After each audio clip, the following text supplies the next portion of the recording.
অবশেষে MJN medical college ও হাসপাতালের 15 জন চুক্তিভিত্তিক স্বাস্থ্যকর্মীরা কাজ ফিরে পেলেন। চুক্তি অনুযায়ী বরাত পাওয়া স্বাস্থ্যকর্মীদের হাসপাতাল থেকে বাতিল করে দেয় বরাত ঠিকা সংস্থা। এই ঘটনায় লিখিতভাবে অভিযোগ আবেদন করেন রোগী কল্যাণ সমিতির কাছে। ঠিকা স্বাস্থ্যকর্মীদের দাবি, তারা দীর্ঘ বছর ধরে হাসপাতালে কাজ করে আসছে, অথচ ঠিকা সংস্থা কোনো কিছু না জানিয়ে সেই সমস্ত স্বাস্থ্যকর্মীদের কাজ থেকে বাদ দিয়ে দিয়েছে।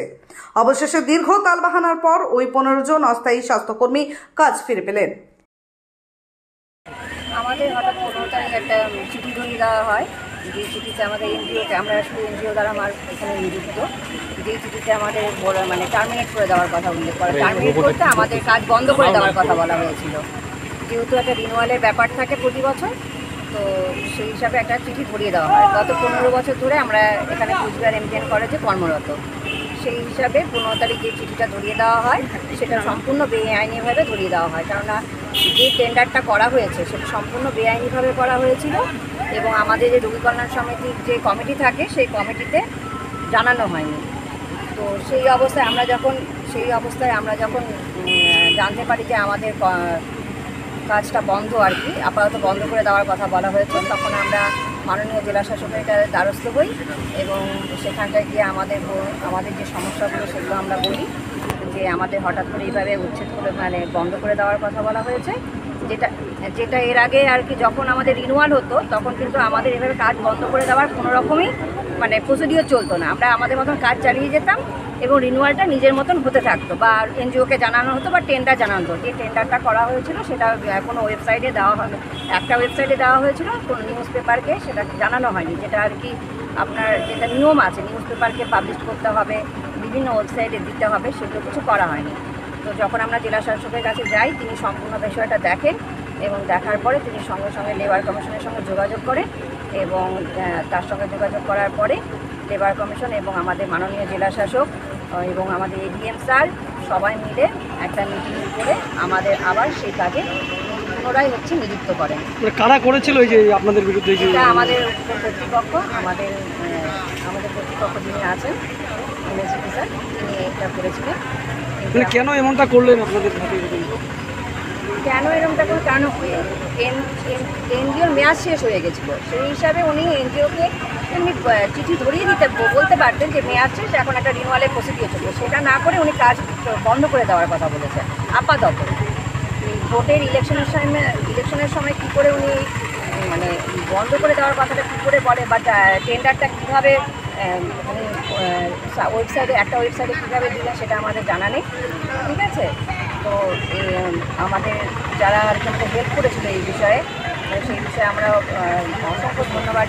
সবথেকে যেটা বড় হচ্ছে, আমাদের মাননীয় মুখ্যমন্ত্রী যেখানে বলেছেন কর্মী ছাড়াই চলবে না, হ্যাঁ, সেখানটায় উনি কী করেই কর্মীদের ছাঁটাইয়ের একটা উদ্দেশ্য তৈরি করেছেন সেটা আমরা আদৌ বুঝে উঠতে পারছি না।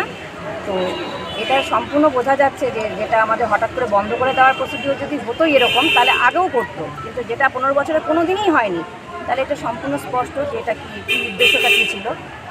সেটার জন্য আমাদের সবাই যেভাবে হেল্প করেছে, আমাদের জেলা শাসক এবং আমাদের এডিএম স্যার, লেবার কমিশনার এবং আমাদের প্রিন্সিপাল স্যার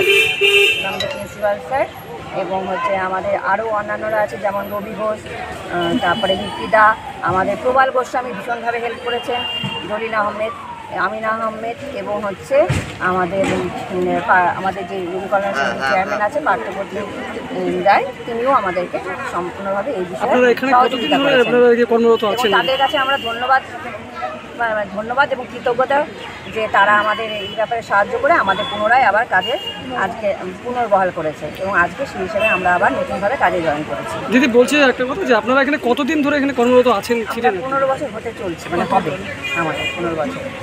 2010 সালে আমরা এখানে জয়েন করি। কতজন রয়েছেন? আমরা 15 জন রয়েছি, তার মধ্যে 13 জন মহিলা কর্মী এবং 2 জন পুরুষ কর্মী আছে। আপনাদের এখন সকলকেই আবার কাজে নিয়োগ করেছে? আমাদের আবার সকলকে কাজে নিয়োগ করেছে, সেটা আমাদের জেলা শাসক এবং আমাদের লেবার কমিশন এবং যাদের নাম আমি বললাম তাদের প্রত্যেকের সহযোগিতায় আবার সেটা আবার।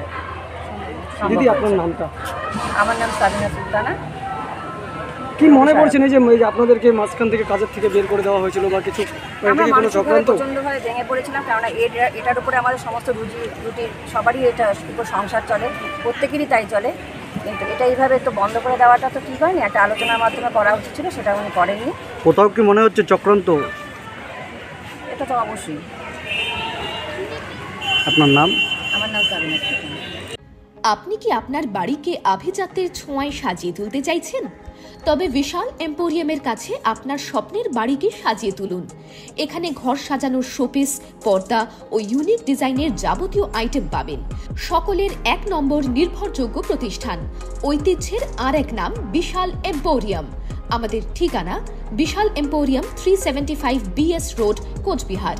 বিশদে জানতে কল করুন 9830157944 অথবা 03582224691 এই নম্বরে। আপনি কি ভালো ডায়াগনস্টিক সেন্টারের খোঁজ করছেন, যেখানে আপনার রিপোর্ট হয় ঠিক সাধ্যের মধ্যে? তাহলে আজই চলে আসুন স্কাই ক্লিনিকে। এখানে অত্যাধুনিক মেশিনের দ্বারা সকল প্রকার আলট্রাসোনোগ্রাফি করা হয়। এছাড়াও liver elastography, breast elastography, obstetric color Doppler, anomaly scan 3D and 4D, fetal echocardiography, USG guided pleural and ascitic tap, adult echocardiography, pediatric echocardiography করা হয় অভিজ্ঞ ডাক্তার দ্বারা। আমাদের ঠিকানা স্কাই ক্লিনিক RRN রোডের নিকটে, CPIM পার্টি অফিস, কোচবিহার। বিশদে জানতে কল করুন 03582222223 অথবা 892734885 এই নম্বরে।